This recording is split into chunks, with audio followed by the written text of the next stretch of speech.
الله الرحمن الرحيم والصلاة والسلام على رسول الله. نرحب بكم جميعا ونسعد بوجودكم معنا ومشاركتكم في هذا اللقاء العلمي الهام. طبعا أنا بشكر أخي وزميلي الأستاذ الدكتور محسن الشافعي رئيس وحدة العناية المركزة قسم الأمراض الصدرية، وبشكر المخلص المبدع الأستاذ الدكتور محمد الجمل اللي دايما بيجمعنا في ساينتفك اكتيفيتيز على مدار السنة كلها. بشكر طبعا المخلص دكتور محمد مجدي حمودة اللي وراه نجاح أي لقاء علمي أو مؤتمر بالتنظيم الرائع والدعاية والمجهود المبذول في هذا اللي مش عايز أقول لقاء علمي، أنا ده فعلا يرقى إلى مستوى مؤتمر علمي. واحنا لو كنا نعرف او جاء في ذهننا من الاول خالص كنا المفروض دخلنا في مجلس القسم من شهرين ان احنا نعمل مؤتمر رعايه مركزه. للاسف الفكره دي ما جاتلناش الا الاسبوع اللي فات فقط. طبعا برحب باساتذتنا في المنصه الكريمه، انا برحب بجميع الاساتذه اللي شاركوا ايضا من جامعه المنصوره أو من خارج جامعة المنصورة، وأثمن وأقدر المجهود والعناء الذي عانوه عشان يجوا هنا ويقولوا المحاضرات العلمية الراقية في هذا اللقاء العلمي. الموضوع اللي هتكلم عليه النهارده من المواضيع اللي أنا بحبها جدا اللي هي البراكتيكال ديسيجن تو ويننج، لأن له ذكريات معايا. الذكرى الأولى إن رسالة الدكتوراه بتاعتي كانت عن الكارديو بالمونري تشينجز during the weaning of mechanically ventilated COPD patient. والذكرى الثانية احنا نعتبر أول جيل من نواب قسم الأمراض الصدرية اللي اتعلم على الميكانيكال فنتيليشن، وده كان يواكب نفس اليوم أو نفس السنة اللي افتتح فيها مستشفى الطوارئ سنة 94-95. كنت أنا الدكتور محسن الشافعي، الدكتور أمل فتحي، والدكتورة أمينة محمود، دول أول نواب اتعلموا على الميكانيكال فنتيليشن. رحمة الله عليه الأستاذ الدكتور أيمن الفقي علمنا البيزكس أوف ميكانيكال فنتيليشن. إحنا بعد كده بدأنا نعلم نفسنا. كان في كتاب نازل سنة 1995 اسمه A Guide to Mechanical Ventilation and Intensive Respiratory Care. كنا بنجيب الكتاب بنقعد نسهر جنب المريض، حصل اي مشكله نقعد نلعب في الزراير لغايه ما المريض يبقى وين. وكنا بنتبارى انا والدكتور محسن والدكتوره امل على عدد المرضى اللي احنا بنعمل لهم ويننج فروم ميكانيكال فنتيليشن. وكنا نستغرب قوي سنه 95-96 كده في بيبر من تونس في الاي سي يو اتنشرت في الامريكان جورنال وبيقول ان المورتاليتي ريت عندهم 75%. كنا نضرب كف على كف لان احنا عندنا كان السرفايفل ريت 75% واكثر من كده، لان احنا كنا فعلا بنعتني من المريض. انا بحضر المحاضره من اللاست ابديتد ريفيو ارتكلز لغايه 2024 و25، وفاجئ ان هم واخدين كوبي اند بيست من نفس الكتاب اللي موجود معايا لغايه دلوقتي اللي هو الجايد تو ميكانيكال فنتيليشن، واخدين بنفس النص دون نقص او زياده. طيب ديت الريسورسز اللي انا محضر منها المحاضره. يعني ايه ويننج؟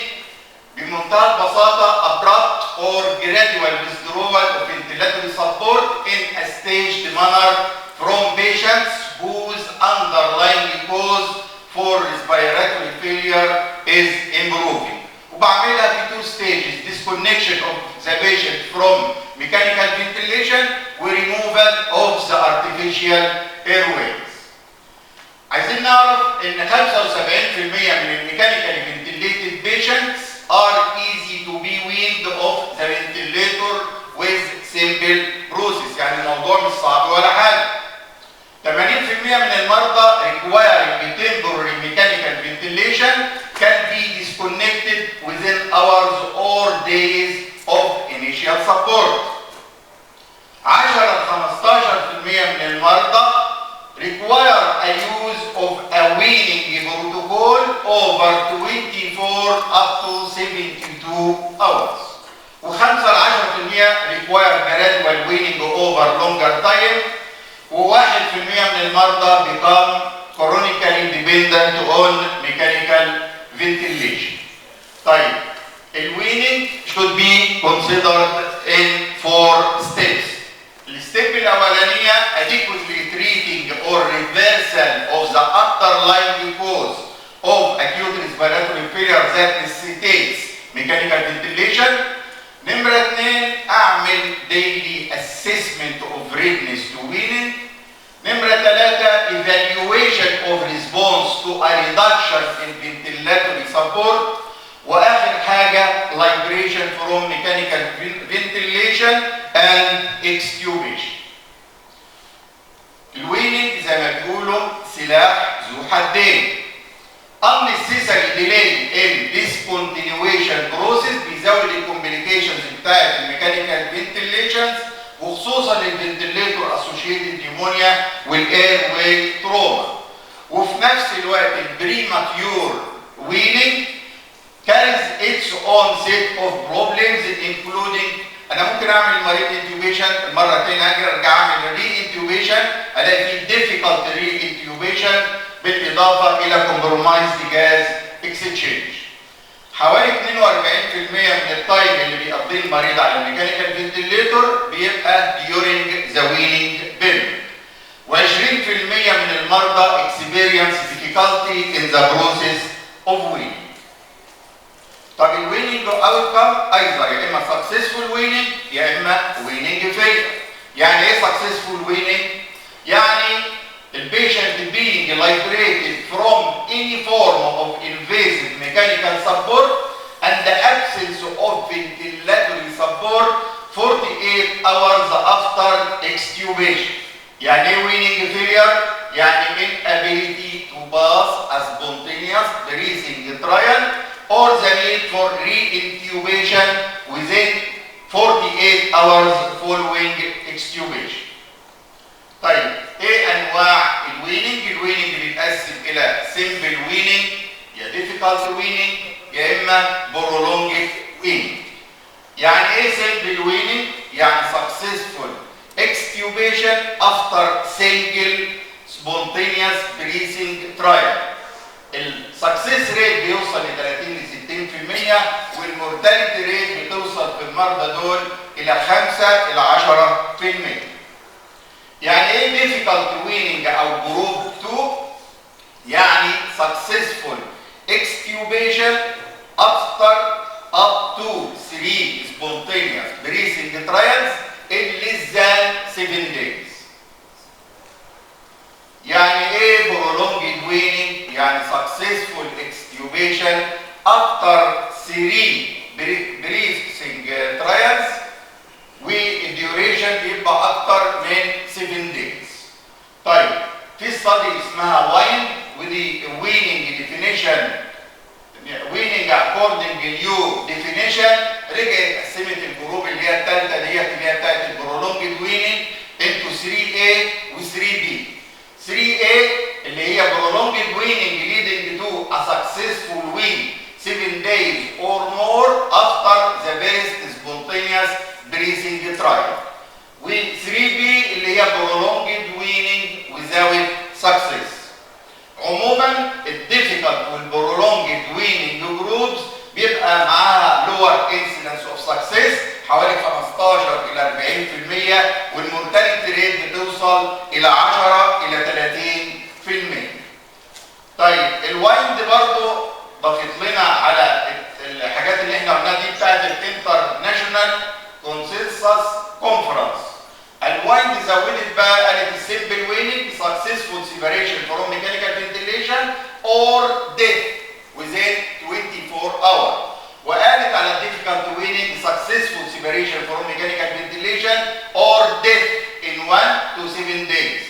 والprolonged weaning قالت unsuccessful separation 7 days after the first trial وقسموها سب جروب A و B.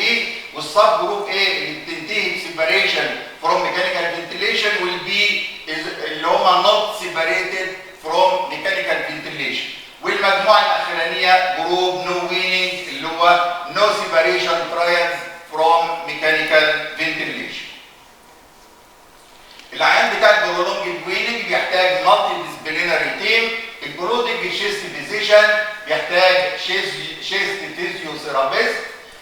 ريهابيليتيشن عشان تو اوبتمايز نيوتريشن يحتاج ريسبيراتوري فيزيوثيرابي بالفيزيكال ريهابيليتيشن، سايكولوجيست عشان يعمل سايكولوجيك سبورت، ترايكيستومي ومينيمايز السيديشن.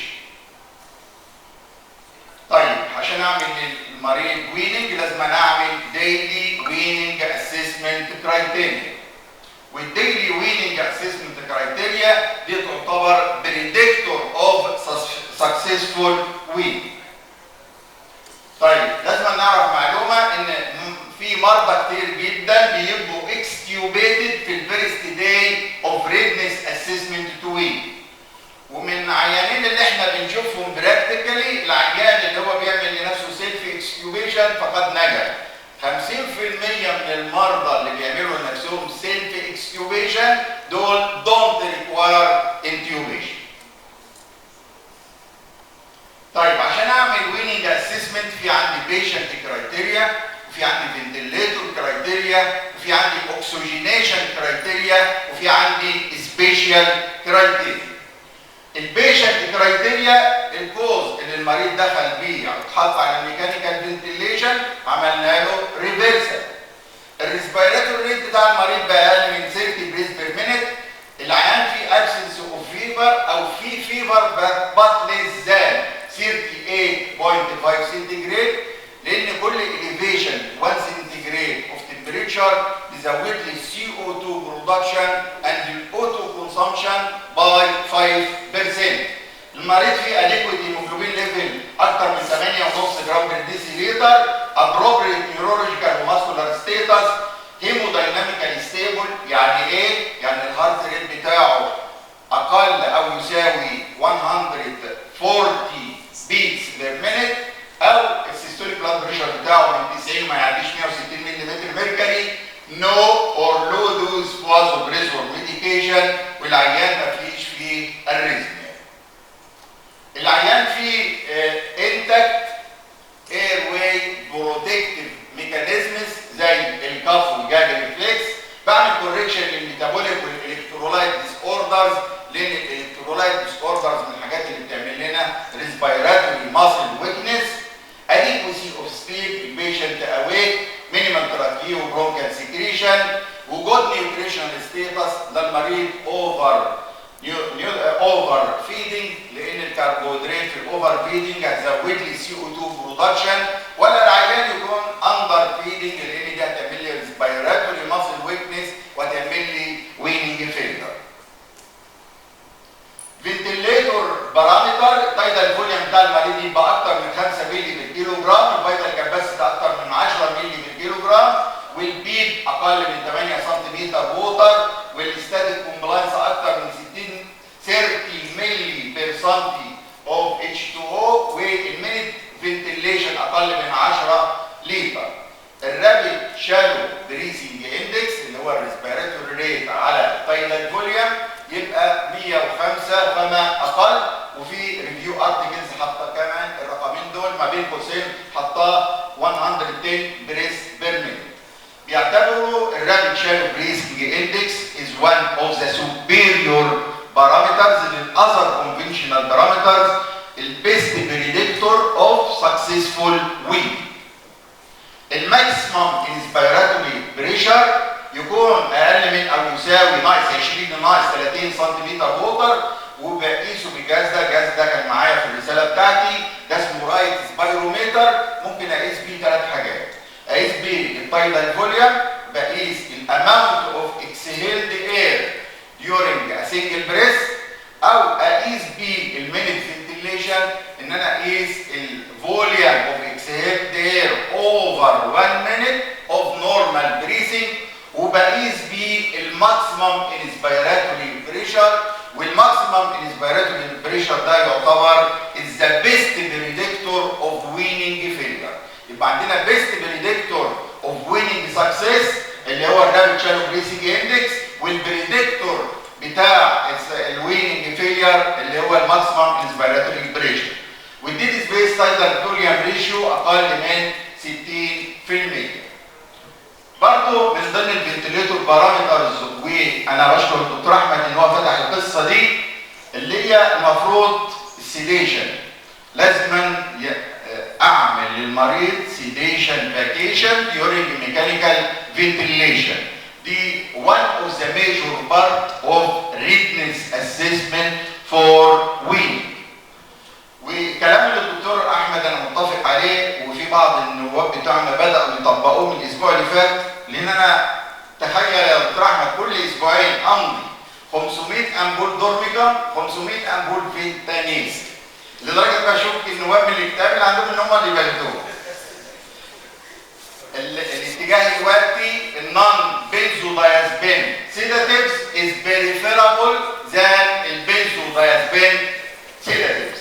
النون بنزودايازبين زي البروبوفول اللي هو الديبريفان والديكسي ميديتوميدين اللي هو ايه البريزيدكس، اوفر الميدازولام واللورا زولام لورا زيبان. طيب اكسجينيشن ستيتس ساتوريشن اكتر من 90% على اف اي او 2 40% فما اقل، البي او 2 اكتر من 60 على اف اي او 2 40% فما اقل، البي او 2 اف اي او 2 ريشيو 150 اور مور مليمتر ميركوري، والبي اس 2 اقل من 50 ملم ميركوري ويز نورمال بي اتش، والالفولو ارتيريال اوكسجين ديفرنس بتاع المريض اقل من 35 ملم ميركوري. من الحاجات اللي بنستخدمها في الويننج اسسمنت كرايتيريا ويمكن احنا ما بنستخدمهاش كتير اللي هو الاوكليوجن بريشر اللي هي البي او 0.1، وده ميجر للنيورال درايف تو بريس واسيس الريسبيراتوري ماسل سترينث. يعني ايه اوكليوجن بريشر؟ ده النيجاتيف بريشر generated by the patient during the first 100 millisecond during inspiration during inspiratory effort against occluded airway.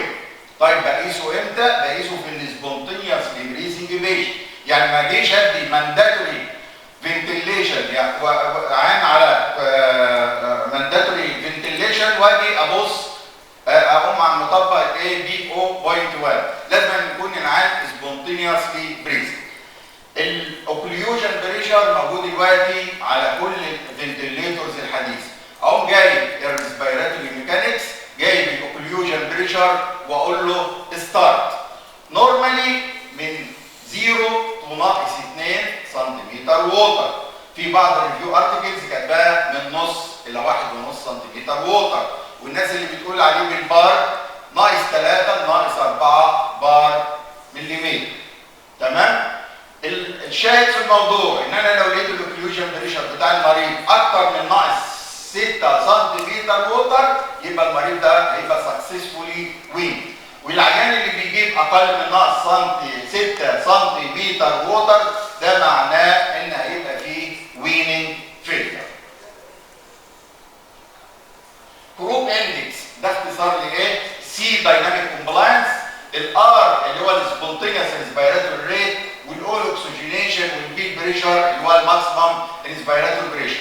بطبق المعادله ده ايه؟ الدايناميك كومبلاينس في الماكسيمم ريسبيراتوري بريشر في البي اي او 2، واجيب الالفولار جاز تنشن بالالفولار جاز ايكويشن اللي قدامنا واقسمها على الفريكونسي اللي هو السبونتينيوس ريسبيراتوري ريت. لو طلع الكروب اندكس اكتر من 13 مللي بالبريس بالمينت ده معناه ان المريض دوت will be successfully weaned. برضه من الحاجات دلوقتي اللي بتستخدم في الاسسمنت اوف ويننج ان هو يشوف لي السيكنس بتاع الدايفرام، شوف السيكننج فراكشن، بيشوف الدايفراجماتيك سيكنس الاسبيراتوري ناقص الاكسبيراتوري على الاكسبيراتوري، لو اكتر من 30% يبقى ده معاه جريتر سكسس اوف ويننج. ده ملخص للكلام اللي انا قلته كله. طيب الايشوز تو بي ادريس، هل اعمل جرادوال ويننج ولا sudden ويننج؟ which mode to be used for weaning؟ هل في newer modes of weaning؟ هل البروتوكول directed weaning better ولا الكمبيوتر directed weaning better؟ طيب الموست trials have used sudden weaning using spontaneous breathing trials with TBs pressure support or CPAP. وانا قلت لكم 50% من اللي بيعملوا سيلف اكتوبيشن ده بعتبره sudden weaning، دول حصل لهم successful weaning. However, if a patient fails the recurrent weaning trials, gradual weaning strategy is advocated. في عندي conventional modes of weaning وفي عندي newer modes of weaning. النيور مودز دي للاسف عايزه محاضره لوحدها وكلها كلام سوفيستيكيتد، والشاهد في الموضوع بتاع النيور مودز اوف ويننج انها في بعض المودز فيها زي الاوتو مود من المشاكل بتاعته او الديس ادفانتجز بتاعته بيحصل اوتوماتيك اليفيشن اوف اير واي بريشر، وبالتالي بتعمل لي المشكله بتاعت الاوتو بي، وخصوصا لو انا بعالج عيان with كرونيك اوبستراكتيف لانج ديسيز. الحاجات اللي احنا متعودين عليها السبونتينيوس بريسنج ترايل with TVs alternating with mechanical ventilation، SIMV synchronized intermittent mandatory ventilation، والبريشر سبورت فنتيليشن والسيبر.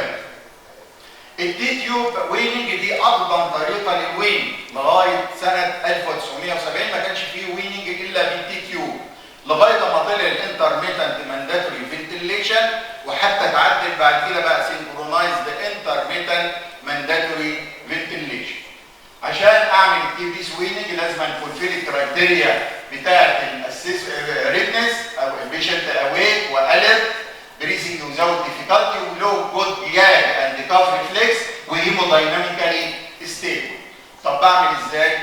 بفصل المريض سيمبلي، بعمل ديسكونكشن للمريض من الفنتليتور، بركب التي بيس، بركب فرع هيوميديفايد اكسجين، واسيب المريض الاول از شورت از بوسيبل 5 دقائق على التي بيس، وبعد كده ارجعه تاني على الفول فنتيلاتوري سبورت، وابدا ازود الديوريشن بتاع التي بيس 5 دقائق 10 دقائق تلت ساعه نص ساعه لغايه لما المريض كان توليريت فروم 30 minutes to 120 minutes. في الوقت ده ممكن يبقى فيه سكسسفول ويننج لو البيشنت كان توليريت، بقوم فاصل المريض من على الفنتليتور واعمل له اكستيوبيشن. طيب ممكن المريض ما يتفصلش ويبقى فيه ويننج فيلير على السبونتينيوس بريسنج ترايل، اعرفها ازاي؟ اجي ابص الاقي المريض بقى تاكبني الريسبيراتوري ريت اكتر من 35، وركينج اكسسوري ريسبيراتوري ماسلز، الاوتو ساتوريشن اقل من 92 او 88% لو عنده اندرلاين كرونيك لانج ديسيز على اف اي او 2 اكتر من 40%. المريض ده هيمودايناميكالي يعني ستيبل، الهارت ريت بتاعه اكتر من 140 بيت بير مينيت، او في سستيند انكريز 20% in the heart rate، او systolic blood pressure 180، diastolic اكتر من 90، او في signs of hypoperfusion، depressed mental status، agitation، anxiety، diaphoresis. في الحاله دي ما حاولش اعمل ترايل اوف ويننج اجين الا بعد 24 ساعه، يعني ما استعجلش الا بعد 24 ساعه.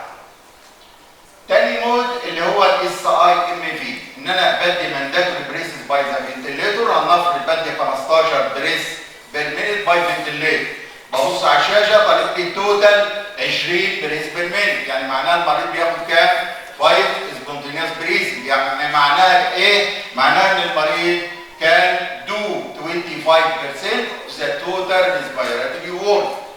الجهاز بيدي 10 بريسز بير مينيت والتوتال 20، يعني المريض بياخد 10 سبونتينيوس بريسنج، يعني معناها ان المريض بيعمل 50% of the total respiratory work. طيب اعمله ازاي؟ بنقص الانترميتنت مانداتوري فنتيليشن 2 to 4 بريسز، وبعد كده بعمل evaluation of response to reduction of ventilatory support. اعود نفسي كده، لو انا غيرت السيتنج بتاعت الفنتيليتور اخد بلاد جاز بعد 30 دقيقه، لو انا غيرت الاف اي او 2 اخد بلاد جازز افتر 20 minutes.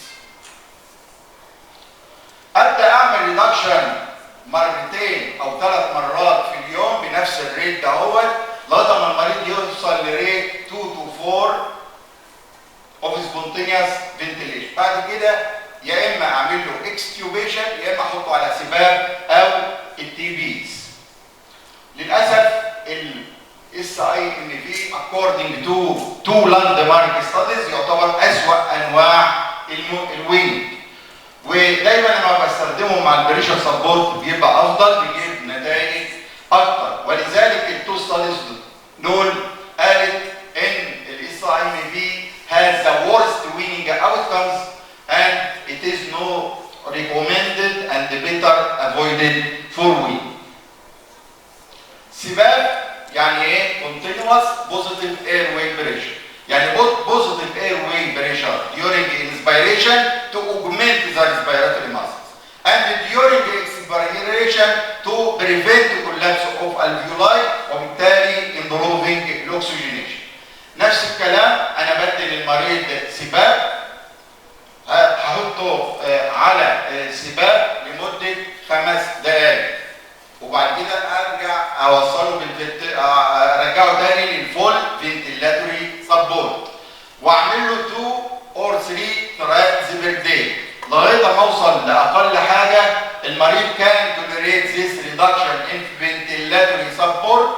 بحط يا اما بعمل اكستيوبيشن او بحط المريض على التيبيز. البريشر سبورت فنتيليشن وده طلع سنه 1980. يعني ايه all breaths are patient trigger؟ يعني ايه؟ يعني patient initiates each breath والفنتيليتور اللي بيكمل له الباقي. بعمل برضه جرادوال ريدكشن للليفل بتاع البريشر سبورت اوفر hours to days لغايه ما اوصل للمينيمم بريشر سبورت اللي هو 5 سنتيمتر ووتر او اقل. ممكن اقدر اعمل اكستيوبيشن للمريض. الويننج ويز بريشر سبورت فنتيليشن ممكن استخدمه الون اور توجذر ويز اس اي ام في. دي ملخص المودز اوف ويننج اللي انا قلتها. انا خلاص خلصت. اخر حاجه ده ريزونبل استراتيجي فور ويننج. اول حاجه ادور على الكوز بتاع الميكانيكال فنتيليشن. حطيت المريض على الميكانيكال فنتيليشن ليه؟ حصل ريفرسال للكوز. ابدا اعمل ديلي اسيستمنت للبي اي او 2 اف اي او 2 اللي هي من 150 ل 300. البيب بتاعه 5 سنتيمتر ووتر فما اقل. العيان ده اويك في ستيبل كارديو فاسكولار فانكشن. لو الاجابه على الاسئله دي كلها نو كونتينيو ميكانيكال فنتيليشن واعمل ديلي سكرين. لو يس perform the trial of spontaneous breathing بالتي تيوب or pressure support ventilation of 7 cm water. ولو المريض كان tolerate 30 minutes up to 120 minutes بعمل له libration from mechanical ventilation and extubation. لو في بور tolerance اعمل gradual withdrawal of ventilatory support وبرفورم once daily trial of spontaneous breathing لغايه ما بيحصل good tolerance وبعمل extubation للمريض. لازم نفتكر ان البرايمري prerequisite for weaning is reversal of the indication of mechanical ventilation. Adequate gas exchange should be present with minimal oxygenation and ventilatory support. والفانكشن بتاعت all organ systems should be optimized. Electrolytes should be normal and the nutrition should be adequate before weaning is attempted. الموست سكسسفول بريدكتور اوف ويننج اللي هو الريسبيراتوري شالو بريس اندكس اقل من 105 والماكسيمم انسبيراتوري بريشر از ذا بيست بريدكتور اوف ويننج فيلير. والاس اي ام في از ليس فيفرد مود فور ويننج because it has been correlated with higher failure rate of the process. واخر حاجه use of liberation and the weaning protocol facilitates the process and decreases the ventilator length of stay. Thank you.